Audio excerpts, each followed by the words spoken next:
नमस्कार दोस्तों, कैसे हैं आप सब। आप सभी के लिए यूपीपीएससी के द्वारा आरओ एआरओ का एग्जाम कराया जा रहा है। आप सभी को जैसा कि पता है, इसके लिए सबसे अच्छा बुक माना जाता है घटना चक्र की। दोस्तों, यह घटना चक्र हर एग्जाम के लिए इंपॉर्टेंट है। पीसीएस, यूपीपीसीएस, किसी भी state PCS, UPSC, RO ARO, हर एग्जाम के लिए।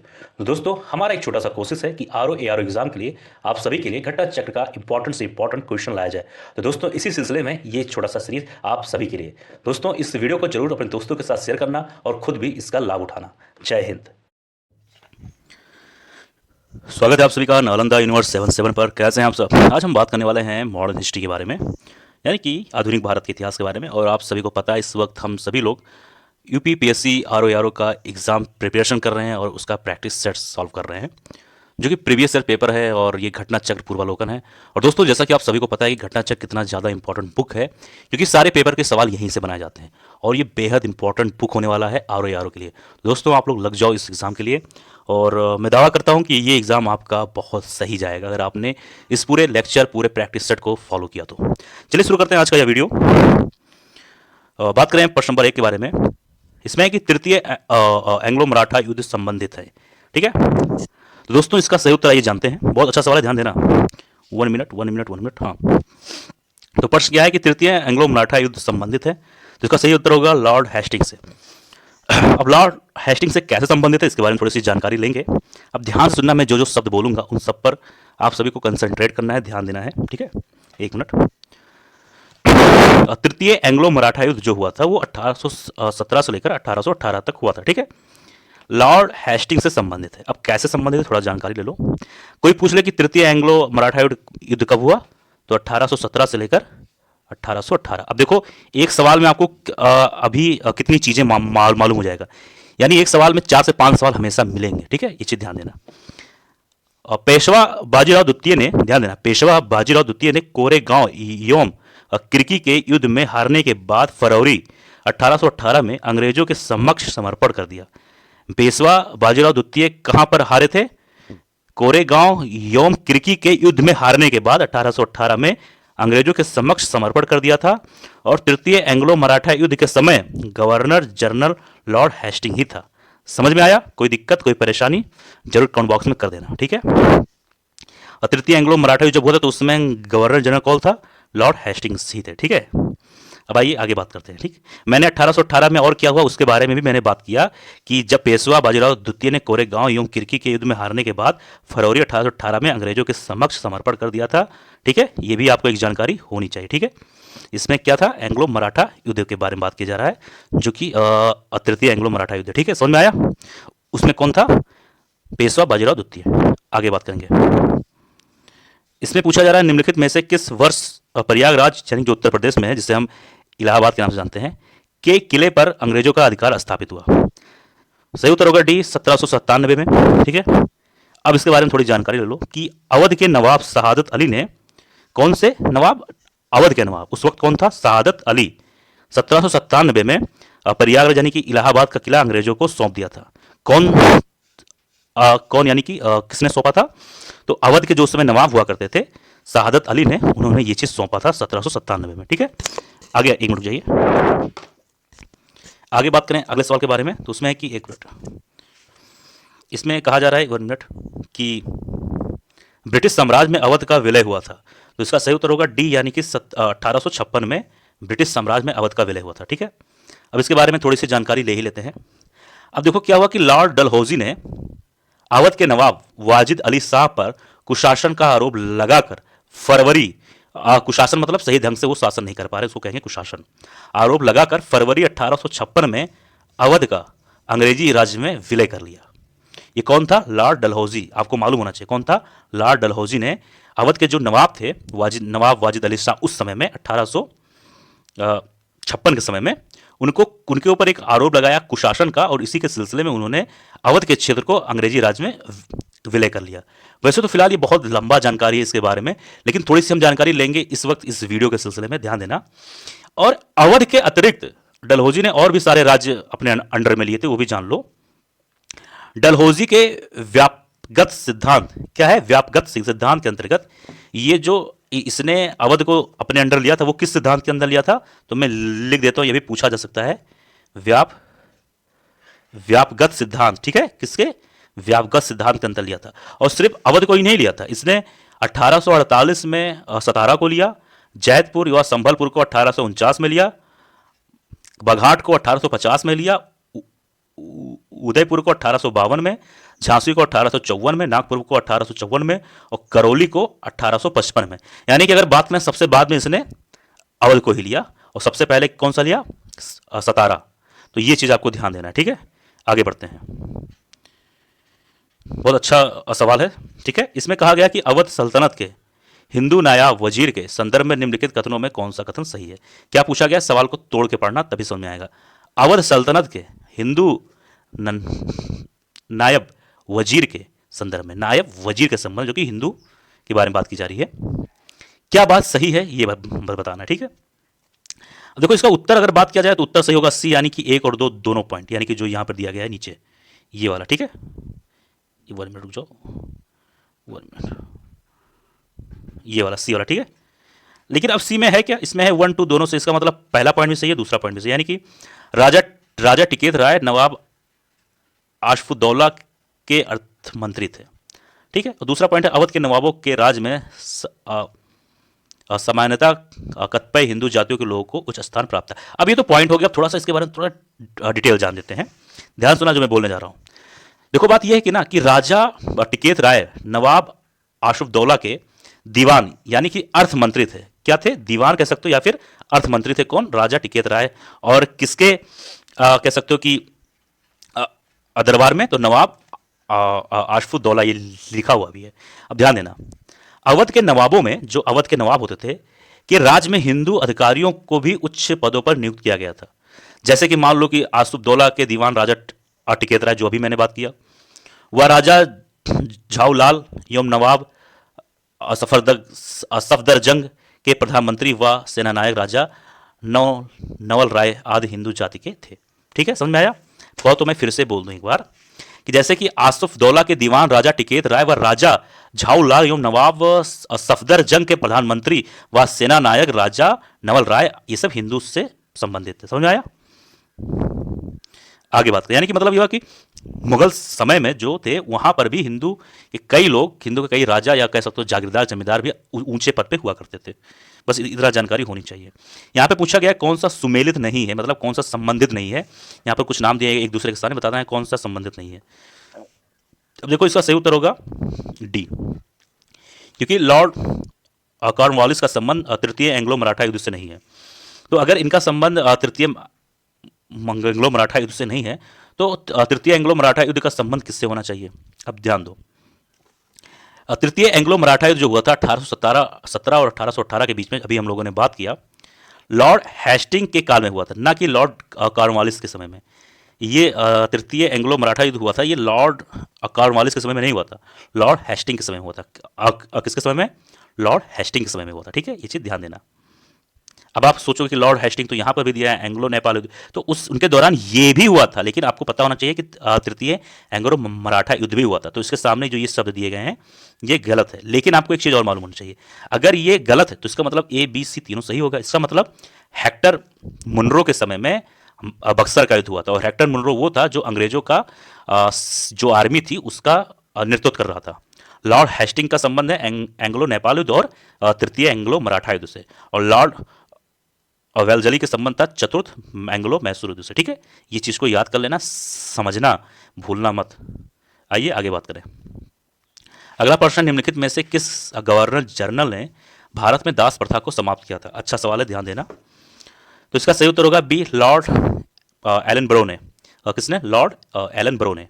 लॉर्ड एलन ब्रो ऐसे थे जिन्होंने भारत में दास प्रथा को समाप्त किया था। अब ये कैसे हुआ था ये जान लो। 1883 के एक्ट 5 कह सकते हो, मैं लिख देता हूं 1800, फिलहाल ये पूछा जाना थोड़ा सा कम संभावना, लेकिन जान लो 1883 के एक्ट 5 के द्वारा भारत में तत्कालीन गवर्नर जो थे लॉर्ड एलिनब्रो ने दास प्रथा का उन्मूलन किया। ये चीज ध्यान देना। और किसके तहत, 1883, नहीं सॉरी, माफ करिए 1883 नहीं यार, 1843। क्या होता है ना कि कई सारे वीडियो बनाने पड़ते हैं, सवाल तो थोड़ा सा, सॉरी, अरे थकान भी आ जाता थोड़ा सा, एक दो वर्ड इधर उधर, सॉरी उसके लिए मैं क्षमा चाहता हूँ। 1843 होगा, मैं बोल रहा हूँ 83, बताइए, थोड़ा थोड़ा मिस्टेक हो ही जाता है। तो ये क्या है, 1843, ठीक। 1843 का एक्ट 5वां जो है उसके तहत इन्होंने ये काम किया था, ठीक है। आगे बात करें, अगला सवाल है, इसमें कहा जा रहा है निम्नलिखित घटनाओं पर आपको विचार करना है तथा उनको कालक्रम अनुसार व्यवस्थित करना है, ठीक है। कालक्रम अनुसार, एक मिनट रुक जाओ, ठीक है। अब यहाँ पर पहला है सिक्किम का विलय, दूसरा है झांसी का विलय, तीसरा है पंजाब का विलय, चौथा है वर्मा का विलय। अब बताना है कि पहले क्या हुआ, उसके बाद क्या हुआ, उसके बाद क्या हुआ, उसके बाद क्या हुआ। अब यहाँ पर 4 ऑप्शन दिया गया, ठीक है। पहले ऑप्शन में है 1 2 3 4, दूसरे में 3 1 4 2, मतलब पहला पॉइंट, दूसरा पॉइंट, तीसरा पॉइंट, चौथा पॉइंट, आप सब लोग जानते हैं। अब उत्तर की बात करें अगर हम, तो उत्तर कौन से, उत्तर सही होगा बी, यानी कि पहले आएगा तीसरा, फिर पहला, फिर चौथा, फिर दूसरा, यानी कि 3 1 4 2, यानी कि 31 और 42। यानी कि अगर हम बात करें, पहले आएगा पंजाब का विलय, फिर आएगा सिक्किम का विलय, फिर आएगा बर्मा का विलय, फिर आएगा झांसी का विलय, ठीक है। लेकिन ये कब कब हुआ, इसके बारे में भी थोड़ा सा जानकारी होना चाहिए। अब देखो, अब ये अगर इस सवाल का उत्तर की बात हो, ठीक है, ध्यान देना। अब सिक्किम का विलय जो हुआ था वो हुआ था 1850 में, ध्यान देना, ठीक। पंजाब का विलय जो हुआ था वो हुआ था 1849 में, ठीक है। बर्मा का जो विलय हुआ था वो हुआ था 1853 में, और झांसी का विलय हुआ था 1854 में। तो इसमें सबसे पहले कौन सा आया, पहले आया पंजाब का विलय जो 1849 में हुआ था, मैं इसका कलर चेंज कर दूं, ठीक है। दूसरा क्या आया, सिक्किम का विलय जो 1850 में हुआ, तीसरा है बर्मा का विलय जो 1853 में हुआ, चौथा है झांसी का विलय जो 1854 में हुआ। समझ में आया, आगे बढ़ते हैं, ध्यान देना। आगे बात करें, इसको थोड़ा सा जूम कर लिया जाए अगर आपका इजाजत हो तो, ठीक है। यहां पर 2 सूची दिया गया है, एक सूची में युद्ध हैं, कुछ युद्ध हैं जैसे A B C D में, और दूसरी सूची में उस युद्ध का वो दिया गया है, क्या कहते हैं, वर्ष, कि किस वर्ष में कौन सा युद्ध हुआ था, ठीक है। 1 मिनट, अब बताना है कौन सा युद्ध का संबंध किस वर्ष से है। अच्छा सवाल है, इंपॉर्टेंट सवाल है, ध्यान देना। उत्तर सही होगा ए, यानी कि A का 2, B का 4, C का 1, D का 3। यानी कि अगर हम बात करें द्वितीय एंग्लो मैसूर युद्ध, तो इसका संबंध होगा 1770 और 84 के बीच में, 1770 और 84 के बीच में द्वितीय एंग्लो मैसूर युद्ध हुआ था। ये चीज ध्यान देना, मैं बोल रहा हूँ ये चीज ध्यान देना, एग्जाम में पूछा जा सकता है। ये सब थोड़ा बहुत देखो, 2-4 युद्ध ऐसे हैं जो मालूम होना चाहिए, जैसे कि पानीपत का युद्ध, और प्लासी का युद्ध, बक्सर का युद्ध, और ये सब जैसे एंग्लो मराठा युद्ध, एंग्लो मैसूर, ये सब 4-5 ऐसे जो आपको मालूम होना चाहिए, ठीक है। अब दूसरा पॉइंट है बी में है कि द्वितीय एंग्लो फ्रांसीसी युद्ध, तो ये हुआ था 1750 और 1754 के बीच में, मतलब 1750 से लेकर 54 के बीच तक युद्ध ये चला था। समझ में आया, मतलब लगभग 4 साल तक, ये चीज ध्यान देना, ये भी 4 साल तक। तीसरा है कि द्वितीय एंग्लो मराठा युद्ध, ये इसका संबंध है 1 से, यानी 1803 से लेकर 1805, और चौथा है डी है द्वितीय एंग्लो अफगान युद्ध, इसका संबंध होगा 3 से, यानी कि 1878 से 1880 तक, ठीक है। समझ में आया, आगे बढ़ते हैं। अगला सवाल बहुत इंपॉर्टेंट है, 1 मिनट रुक जाइए। इसमें यह कहा गया है कि 1 मिनट, इसमें यह कहा गया है कि निम्नांकित में से सही सुमेलित नहीं है। इसमें बताना है कौन सा सही सुमेलित नहीं, यानी कि एक दूसरे के जो सामने नाम दिया गया कौन सा एक दूसरे से संबंधित नहीं है। तो इसका उत्तर जान लो, इसका उत्तर होगा सी, यानी कि लॉर्ड हेस्टिंग का संबंध द्वितीय एंग्लो मराठा युद्ध से नहीं है। तो किससे अभी हम लोगों ने बात किया, तुरंत बात किया, ध्यान देना भैया, तुरंत बात किया है, अभी तुरंत मुश्किल से 2-3 सवाल पीछे ही बात किया है, ठीक है। अब लॉर्ड हेस्टिंग के समय में अगर द्वितीय एंग्लो मराठा युद्ध नहीं हुआ था तो भाई किसी के बीच में तो हुआ होगा, उसके बारे में जानकारी ले लो। देखो बात यह है ना कि द्वितीय एंग्लो मराठा युद्ध जो हुआ था ये 1803 से लेकर 1805 के बीच में हुआ था, मतलब कि 1803 से लेकर 1805 तक यह युद्ध चला था, लगभग 2 साल। अब उस समय जो गवर्नर थे वो थे लॉर्ड हेस्टिंग थे, नहीं सब माफ करिए, लॉर्ड वेल्जले थे। कौन थे, लॉर्ड वेल्जली, ये जो है, ठीक, जो ऊपर दिया गया ये थे, ठीक है। द्वितीय एंग्लो मराठा युद्ध जो हुआ था 1803 और 1805 के बीच में, उस समय कौन था गवर्नर, तो वो था लॉर्ड वेल्जली, ठीक है। ये चीज ध्यान देना। अब आपको ये मालूम होगा कि भाई साहब अगर लॉर्ड वेल्जली ये इनके समय में द्वितीय एंग्लो मराठा युद्ध हुआ था तो लॉर्ड हेस्टिंग के समय में क्या हुआ था, तो अभी हम लोगों ने बात किया था कि लॉर्ड हेस्टिंग के समय में हुआ था तृतीय एंग्लो मराठा युद्ध। क्या हुआ था, तृतीय, अगर यहाँ पे 3 होता तो ये तो सही होता, लेकिन यहाँ लिखा है द्वितीय, तो लॉर्ड हेस्टिंग समय हुआ था तृतीय एंग्लो मराठा युद्ध, जो कि 1817 और 1818 के बीच में हुआ था, ठीक है। अब तृतीय एंग्लो मराठा युद्ध में क्या होता है कि मराठाओं की पराजय हो जाती है। इसके बाद हेस्टिंग ने क्या किया कि पेशावा की गद्दी को समाप्त कर दिया। जब तृतीय एंग्लो मराठा युद्ध में जब जो मराठा उनकी हार हो जाती है तो हेस्टिंग क्या करते हैं कि जो पेशवा का एक पोस्ट होता था, एक पद होता था, उसको समाप्त कर दिया। ठीक है, और साथ ही साथ उसने क्या किया कि पश्चिमी भारत में स्थित पेशवा का समस्त प्रदेश जो है बम्बई प्रेसिडेंसी में सम्मिलित कर दिया। समझ में आया? कहो तो फिर से समझा दें एक बार फिर से विस्तार से। लॉर्ड हेस्टिंग क्या हुआ, ये इनका संबंध है तृतीय एंग्लो मराठा युद्ध से। अब क्या होता है कि जब मराठा हार जाते हैं तो हेस्टिंग ने क्या किया कि तुरंत जो पेशवा की जो एक पोस्ट होता था उसको तुरंत रद्द कर दिया, और पश्चिम भारत में जो भी पेशवा का थोड़ा बहुत साम्राज्य हुआ करता था, जो भी उनके अंदर आता था, उन सभी चीज़ों को बंबई प्रेसिडेंसी में सम्मिलित कर दिया। समझ में आया? आगे बात करते हैं अगले सवाल पर। इसमें है कि निम्नलिखित में से कौन सा युग्म सही सुमेलित नहीं है। साधारण सवाल है, नहीं पूछा गया, ध्यान देना।